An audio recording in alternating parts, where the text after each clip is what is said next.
Books পেয়ে এত খুশি হয় কাউকে দেখেছো? বাহ, বাবা কত বই গো!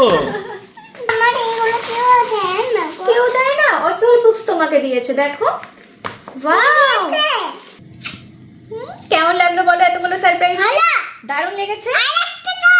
আর একটা সারপ্রাইজ তোমাকে এক্ষুনি দিচ্ছি, দেখো এখানে দেখো রুহির জন্য অসওয়াল বুকস থেকে কি কি এসেছে। তো ফার্স্টে এসেছে এই 4 রকমের সি অ্যানিমেলস এর বুকস, যেগুলো ভীষণ অ্যাট্রাকটিভ। সাথে সি অ্যানিমেলস এর নানা ধরনের ডেসক্রিপশন দেয়া আছে। দেখতেই পাচ্ছ বুকসটা কতটা বেশি কালারফুল। প্রত্যেকটা পেজে এক একটা আলাদা স্টোরি। বাচ্চাদের জন্য আছে দারুণ সব লার্নিং এর জিনিস। এদিকে আছে একটা ক্র্যাব বুকস, এখানে আছে একটা টার্টল বুকস, তারপর আছে একটা ওয়েলের বুকস। রুহির এর মধ্যে কোনটা সবথেকে বেশি ভালো লাগছে? এইটা সবগুলোই তোমার ফেভারিট? ওয়াও।